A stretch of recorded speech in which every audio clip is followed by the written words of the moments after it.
Hey, what is good, everybody?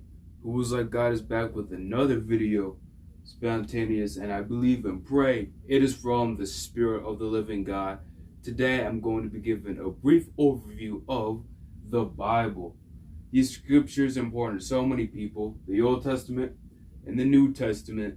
What is this all about? I'm going to be briefly going through, but the catch is I'm going to be looking from the lens of an ancient Israelite perspective. In other words, I'm going to be looking at these things from the context of the contemporary culture as opposed to modern American evangelical Christianity or the like. I'm going to be looking at these things to the cultural context so we can actually see how amazing this unified story is. And the purpose of this video is to get a better understanding of our own faith, get a better understanding of the faith of those close to us, and just to get an understanding in general, because these things greatly transformed Western society. And it'd be pretty cool to see how it did. So without further ado, beginning with the scriptures, we have to start with the Old Testament. Now, the Old Testament is the first half of the Bible, even though technically it's the first 3/4. Now, the Old Testament is the Hebrew scriptures, it's the scriptures of the Israelites, the scriptures of the Jewish people, that is a narrative of their history. This is foundational. And we're going to be looking through all of these books looking through these books in sections to see various themes that get riffed upon. In Jesus' day, the scriptures were referred to as the law, the prophets, and the Psalms. So we're going to begin by looking at the law, which is Genesis through Deuteronomy. Actually, I don't want to keep moving in and out of the camera, so I'm going to reorient myself this way. Making big moves over here. All right.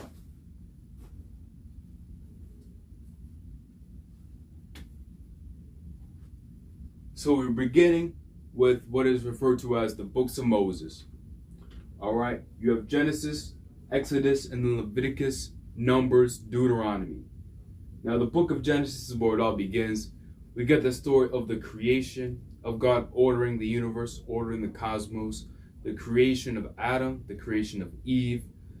Humanity rebels. Pretty famous story. Adam and Eve, the serpent, they ate of the fruit. It's a pretty bad deal because the serpent is basically a rebellious seraph. It's presented as this spiritual being that has defected. I think there's a lot of interesting little things here if we go deep into the rabbit hole. Inspiring Philosophy made a great video about the serpent, but you know, it definitely seems like in rap music we call them bars when something has a double or triple meaning. That's sort of what's going on here with the serpent. It's a malevolent entity that deceives humanity from obeying the God of creation. And from there, it's a train wreck.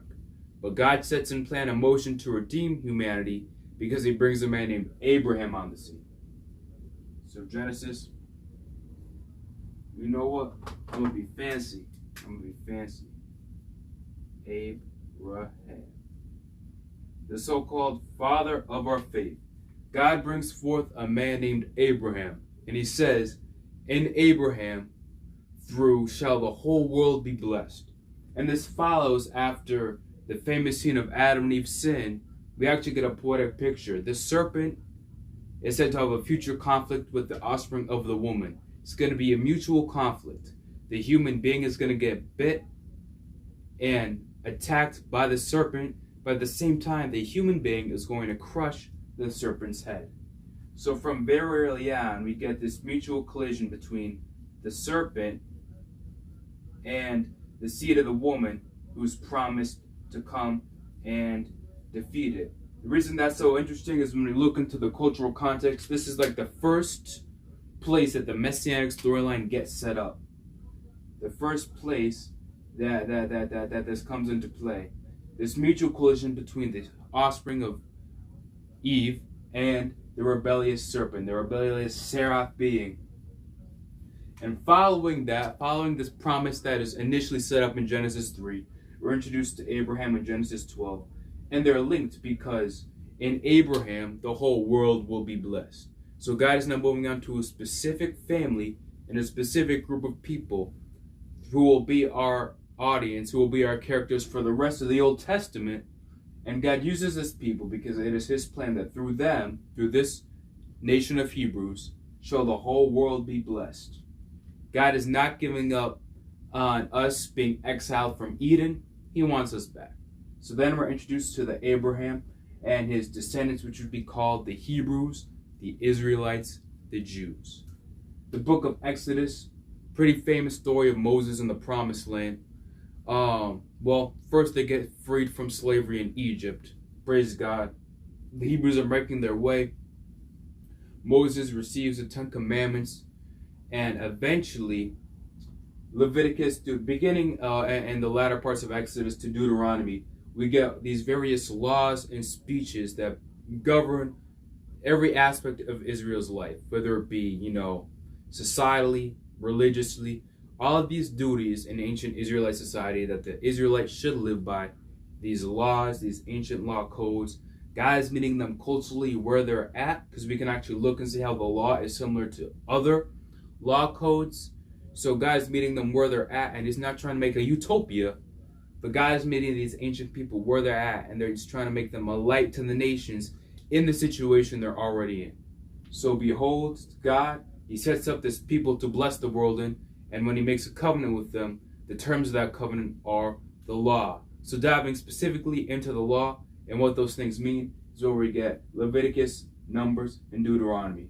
And when we actually study these things, we're going to find some interesting, deep things that come full circle into Jesus and how the new covenant writers apply them. All right? So that's the first popping off with that. Then we get the book of Joshua. Book of Joshua, probably one of the more neglected books of the Old Testament, but it's important. Why? Joshua right here. Because Moses was not allowed to enter the Promised Land. So, Joshua is Moses' successor. In Hebrew, it's the same name as Jesus, Yeshua, or Yehoshua. That's the interesting thing because, you get into the Greek, New Testament was written in Greek, Hellenized world and everything like that. But in Hebrew, it's actually the same name. So, just think about that. Moses, Joshua. Joshua leads the people into the Promised Land. And whole lot of typology. There a whole lot of deep stuff that you can parallel to Jesus if you want to get down that rabbit hole. Their names are literally the same in Hebrew. That's pretty interesting. But you have Joshua. He's the one that actually gets the Israelites into the borders of the Promised Land. There's a little bit of conquering going on. And so on and so on. But this is where that happens. After Joshua, I got my notes here. We get into the history of Israel. The next book after Joshua is Judges. And we're going to be looking hyper fast through Judges to 2 Kings.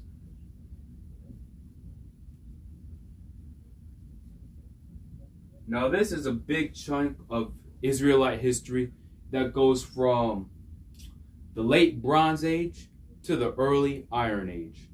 Roughly, I don't even know when to start the estimate, to be honest, but go to roughly 600, 500 BC when the first temple is destroyed. We're going to cover all of that briefly. All in all, we got a lot of Israelite history popping off. The nation, God has chosen them, but we see over and over again they struggle with sin, specifically idolatry. Idolatry is one sin that is completely consistent throughout all this time. It's not that they forsake God or they stop worshiping Yahweh or Yahweh, to say the holy name, pronounce it a certain way. Is that they would incorporate idols and other beliefs and other gods into their religion. So they would incorporate contemporary practices, and God was very, very displeased with that. But this is also where we got something very interesting, because we already have two players in the game. We have the one who would come and defeat the serpent. We have Abraham, whose seed will bless the world. And it's in this chunk of history that we're introduced to King David. Why is that important? King David is a pretty famous guy. When we meet David, this is the first time ever that the messianic promise gets introduced. Let me write that down here. King David. You say, Mike, what does that mean? Messianic promise. Ooh. I gave David hot pink. I didn't even mean to do that. Well, the whole idea of the Messiah comes from the fact that God said David's throne would last forever. God promised David a throne over Israel that would endure all generations. We could even see that these things are maintained after the exile. So we look forward and see that God's plan, even after the sins of Israel, is to raise up an offspring of David to ultimately have a blissful, beautiful world that the tribes are united in and that the nations come in and honor, right? So we're introduced to another player, Serpent Defeater. The world of Abraham, now it becomes even more niche, now it becomes even more concentrated because we get to the line of Judah and we get to the throne of David. The Messiah is the son of David. The Messiah is the king who is coming from the line of David.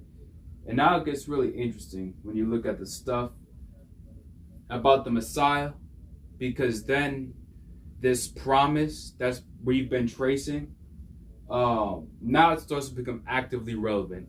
Not only in terms of prophecies, but in terms of we're tracing the plan of God, and it's getting more and more and more specific, more and more and more niche.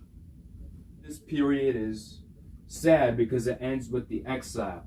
I told you about how screwed up Israel was with idolatry. I wasn't capping. It's because of their repeated sin that God decides to exile them to Babylon, which is actually something the prophet Jeremiah spoke. Jeremiah was definitely a real historical figure. There's been archaeology that shows they found the fingerprint of his right-hand man, of his scribe Baruch, who's mentioned in the book of Jeremiah. So this stuff does go back to a historical prophet named Jeremiah. And in Jeremiah, he predicted the fall of Israel because of their sins, because of their idolatry. So one of the most transformative things to happen in the history of Israel, their temple would be destroyed. Not only would their temple be destroyed, the Israelites would be exiled to a strange land called Babylon.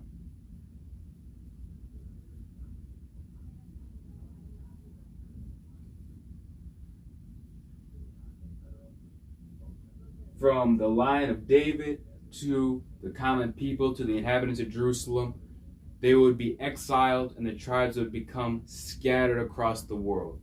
You have the first rebellion of the exile of the 10 tribes up in Israel. Then you have Judah and Benjamin down in the land of Judah. So, exiled, they're brought away into a strange land, the rivers of Babylon. You get what I'm saying?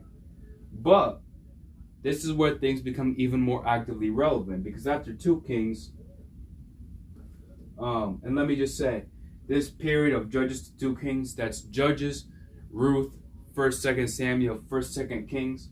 After those books, we get 1st and 2nd Chronicles to the book of Esther.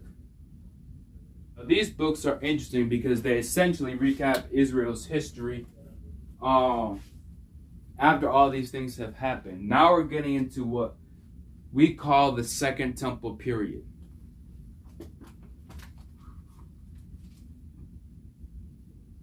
And again, after this book of 2nd Kings, the period of Chronicles to Esther covers 1st Chronicles, 2nd Chronicles, Ezra, Nehemiah, and Esther. So this is the next section of books we're looking at, and their primary significance is this continues to go through the history of Israel, but in a new era. After they've been exiled, after they've had this punishment, many come back to the land and rebuild the temple. The temple would stand from roughly 500 BC to the year 70 AD. So actually 4 decades after Jesus was crucified is when the temple would be destroyed for good. So this period is what we call the Second Temple period. And these books cover the Jewish history during this time. So we have the first temple of God destroyed. Then it gets rebuilt again. As you can see, destroyed and rebuilt, but the glory of the Second Temple, for at least a little while, would not even match the glory of Solomon's temple.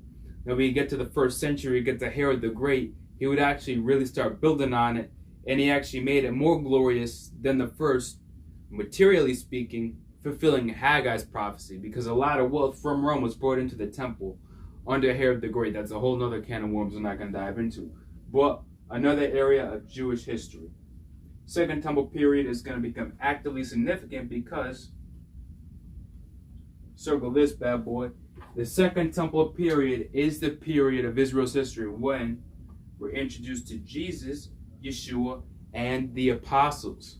So this window of time brings us into the New Testament, when the New Testament was written. The New Testament was written in the Second Temple period, when Jews lived during the time of the temple's rebuilding, and the different ideas, beliefs, practices, their worldview, which is very different from modern Judaism, rabbinic Judaism, the ancient Judaism, so to speak. Second Temple Judaism is what we call that. So ancient Israelite worldview, beliefs, and customs, which we can see the New Testament is thoroughly enriched in. So we're going to come full circle in a little bit, but just keep that packed away for now. So we have throughout this narrative a plan of redemption. And in the midst of all this, we get the wisdom literature, Job, Proverbs, Ecclesiastes, one of my favorite books, nothing like it in the Old Testament, and Song of Solomon. Now these books basically dive into the enigma of the human existence. They're ancient Israelite wisdom writings, which is a real cool way to put it. You have them contemplating about the human experience of suffering, passion, joy, love, and why bad things happen to good people, why good things happen to bad people. This human pondering and the name of the God of Israel is what these books dive into. And then we get the book of Psalms, which is actually before Proverbs, but I wanted to put it as a mind of its own because the book of Songs are essentially songs made to God. We probably recite some of them in our church services because throughout Israel's history, we have a collection of Psalms, many of which go back to David and are attributed to David, praising the Lord of hosts. So Psalms, the biggest book in the Bible. I'm actually in the middle of it right now, reading with my mother. Book of Psalms. All right. And then, ooh, baby. Now we're getting exciting now. Now we are getting exciting. I want y'all to stay through this part because this is the meat right here. We get to the prophets. Isaiah through Zephaniah. And this includes the book of Lamentations. Understand, I'm writing this in the Christian order of the books because that's what we're all used to. Modern Jews have the same books, but they order them and, have them different. In that sense, we have the major prophets, Zephaniah. This includes the book of Lamentations, which is basically lamenting the destruction of Jerusalem. And then we get the post-exilic prophets, which are Haggai, Zechariah, and Malachi, the last Old Testament prophet. And I made a distinction between these two for a very important reason. So, now we have the prophets. Prophets. La Prophecia. Why is this important? Well, these documents preserve the words of the prophets and their disciples and their collections of sayings in ancient Israel. This is so interesting because we can dive into the ancient supernatural worldview of the Israelites. Basically, I'm gonna be blunt, in modern churches, you're only getting half of the story. There's a lot of interesting stuff in here that we miss because we're looking from Western eyes. Aside from that, what's amazing about the prophets is that there are a number of prophecies in here that are open to historical scrutiny. For example, there are prophecies that essentially prophesies the Maccabean revolt. Even if you want to say that it's not from the hand of God, there are these texts that talk about this feud and this rivalry between Jews and Greeks, to which the Israelites will be victorious. And the Maccabean period is a stark fulfillment of this happening centuries later. So there is things open to historical scrutiny in the prophets that have been fulfilled from outside contemporary documents. Not only the Maccabean revolt, which I'm going to come back to, because that's a major player in understanding these things, but also just the global plans that the Bible has for the God of Israel. His name is going to be worshipped across all nations, across all nations, something that we're actually on the side of history now through the work of the servant in Isaiah. So that's just one element, the global spreading of the God of Israel's name, the Maccabean revolt. There are things in here that we can test and look and see that they happened in history. Now, these prophets in general are pre-exilic, meaning before the exile. The exile, right here, this bad boy, is probably the most transformative moment in the history of Israel. You have the prophets speaking to Israel before then, telling them to, watch their ways. And after what happened, then we have the prophets after the exile. And we actually get, it's interesting because you get messages of discipline and hope at the same time. We're encouraging the people to rebuild the temple, to be faithful to their commitments to God. And ultimately, the Messiah's come. And that's where the Old Testament leaves off. And then we get to the New Testament, which is written in the same time period as, say, Haggai, Zechariah, and Malachi, as some of these other books. The Second Temple period. The first century is in the Second Temple period. We're looking through the lens of Israelite history. Now, what's interesting is the Second Temple period, you get ancient Jews reflecting on the scriptures and thinking about the meaning of things and basically doctrinal development. We have Israel, we have all the stuff in the scriptures. Ancient Jews think and mediate about these things. And it's a thoroughly enriching and beautiful ancient culture to which Jesus and the apostles come from. And a lot of the same material is actually used in the New Testament as part of the New Testament, New Covenant writers for Christ. There's a lot of Second Temple Jewish material in the New Testament because these documents are written during the same period of Israel's history. So that's something that's interesting. Second Temple period, New Testament. Let me set the stage. The New Testament, Jesus, Yehoshua, and the apostles come onto this scene. The Old Testament, the history of Israel, the promise of a coming Messiah, a coming Redeemer who will ultimately bless the world and defeat the serpent, right? Ancient themes being played upon and appealed to. We get Yehoshua. I say that because that's Jesus, that's the full name in Hebrew. Yeshua is in Aramaic, meaning God, Yad He Vav, saves. So now we get these holy men, these respectable men, and the New Testament basically has three types of writings. We have the Gospels, the Epistles, and the Apocalyptic.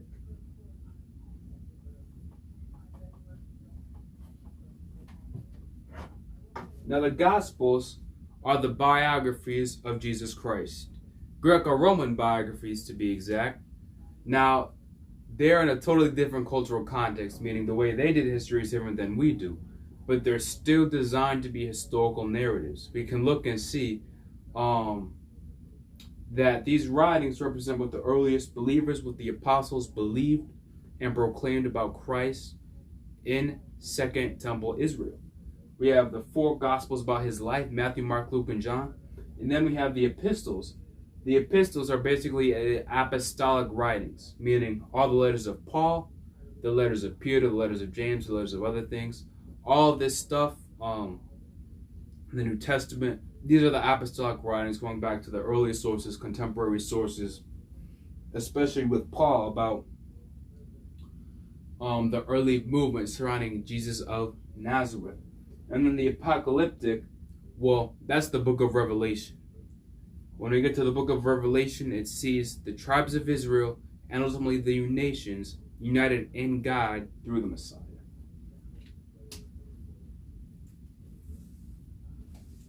So, it is in these writings that we are introduced to Jesus Christ, or Yehoshua, who is proclaimed to be the Messiah, but strikingly, not just the Messiah. He's proclaimed to be God, to be Yad-Heh-Vaveh, God in the flesh. See, the followers of Jesus came to believe that he was God revealed in human form. And we can see this early from the Gospel of Mark when we understand ancient Jewish theology, ancient Jewish beliefs about God, the human manifestation of God's presence, which is recognized independent of Christ. Check out my Divine Cloud Rider of Israel video. The human manifestation of God's presence, visible manifestation of God's presence, two powers in heaven. Ancient Israelites recognized this after looking at Jesus saying the things he did in his ministry, after witnessing being raised from the dead, as they genuinely believed and believing that God vindicated him by raising him from the dead. They came to believe that he was this cloud rider of Israel, that he was God made manifest to them. So having come believe that the Messiah had been sent to Israel and that they were eyewitnesses to it, as Jesus himself says in Luke 24, they want to let the exiles know. Here's what's so interesting. This is probably something that gets lost in modern churches, but if you look at the New Testament carefully, and the apostolic writings like in Jude or 1 Peter, we can see these guys, they believe the Messiah has come, and they want the tribes of Israel to know that the Messiah has come. Because in a very real sense, there is the end of the exile when Israelites across all the world are united in the Messiah. So that's priority. That's priority number one. Before, to the Jew first, before the Gentile, says the apostle to the Gentiles. This is widespread, even in Paul's ministry. They want to let the Israelites know to whom belongs the kingdom and the promises that the Messiah has come. But God cares for the Gentiles. God loves the Gentiles, and we still have the problems of pagan idol worship. See, what's the idea? When we get into the supernatural worldview of the Bible, there are other places outside of Israel that worship pagan gods. God's not too happy with that. God wants his people worshiping pagan gods to leave idolatry and come back to worshiping him. We can see this throughout the Old Testament, and this plan is ultimately fulfilled through the Messiah and the spread of the Messiah's word and message going across all the nations. So, for the first time in history, with Christ and with the apostolic movement, we have mass amounts of Gentiles across the empire leaving idolatry, leaving pantheons, leaving pagan gods, pagan Elohim, pagan Theos, and coming to believe in the Most High. Think about how insane this is. Mass numbers of Gentiles who did not have the prophet Isaiah or the Hebrew scriptures come to believe in the Hebrew prophet, the Hebrew Messiah, the God of Israel, because of the Messiah the apostles are proclaiming. So the proclamation is twofold. To the tribes of Israel, let the descendants of Abraham know who has come, and to let the nations know he has come. Paul uses the verse I mentioned about Abraham being a blessing to the nations in Galatians. So these ideas were in their heads. And it's amazing to see how it connects. And from beginning from the first century, every century since, we can look and see, even though there has been false doctrine and false teachers spreading as the message of Christ spreads, we can look throughout history and look at the movement and what God has been doing and effectively say that now billions of people in the world worship the God of Israel. Not only just the God of Israel, specifically billions worship the God of Israel through Christ, through the Messiah the apostles proclaimed and believed rose from the dead 2,000 years ago. That is something insane. We take it for granted. It shaped Western culture and we take it for granted, but look at the Old Testament. Look at these passages and these prophecies that are looking forward to this, because there was a time when ancient Israelites knew that the exclusive worship of their God was not at all common. It was not at all common in the ancient world outside of Jewish communities and converts. And now mass amounts of people of our history are coming to believe in the Most High as God yearns and as the book of Psalms says will happen. This is what I want to wrap it up, because this is real people. These are real people. These are real human lives. And a great way to conceptualize it, I believe, is as follows. I mentioned how there are prophecies in the scriptures that are open to looking at history and seeing what's up. Some of them concern the Maccabees' knees. Bringing to the Maccabees' knees, the Maccabees. Now, the thing is, the Maccabees, these were real ancient Jews. They're not mentioned in the Bible. They're outside of the Bible. What's significant about the Maccabees is we can look at them and the stuff they went through and realize that these are real people living through things that were prophesied by the scriptures. And we can look and see that they were led by the Spirit of God and that they were victorious over their Greek enemies, and that contemporary records were written about these things called 1 Maccabees and 2 Maccabees.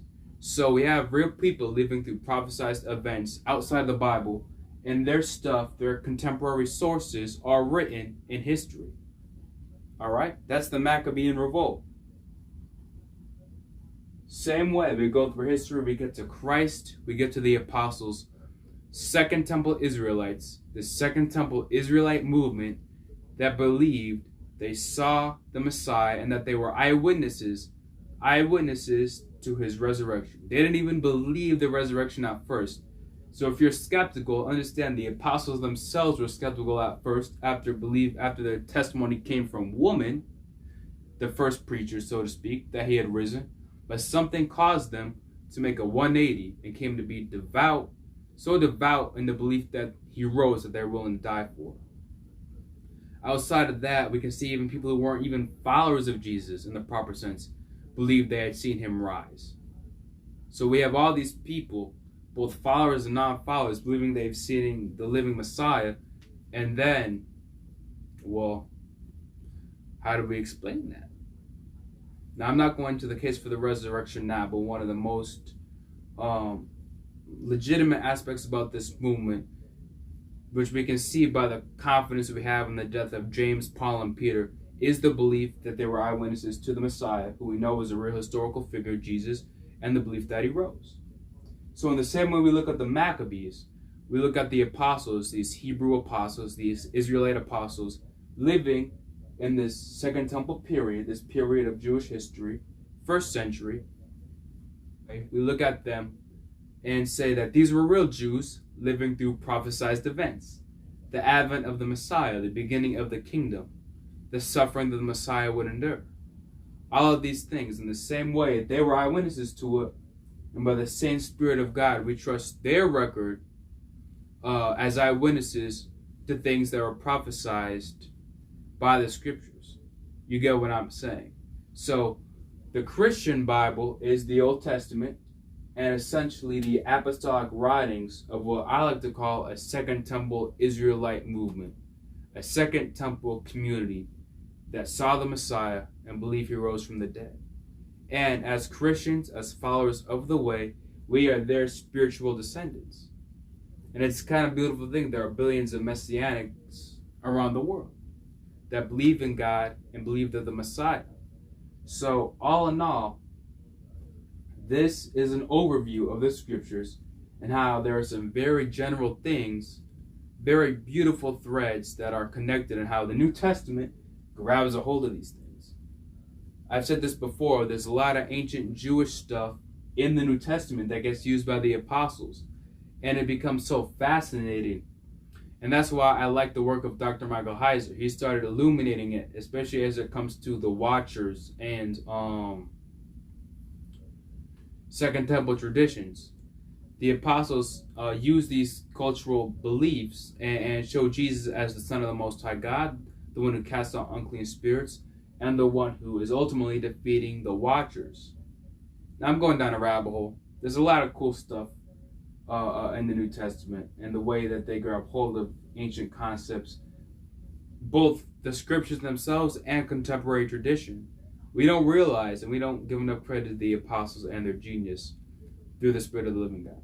So, I went on longer than I thought I would, but I wanted to give an overview of the scriptures. An overview of the scriptures from an ancient Israelite perspective, from the perspective of Israel's history, so to speak, but it's the same God's plan throughout history. You know, the same God who spoke these things is bringing them to fruition throughout the history, and in the 21st century, we can see the fruit of that. Be blessed in the Most High, be blessed in the Messiah. Amen.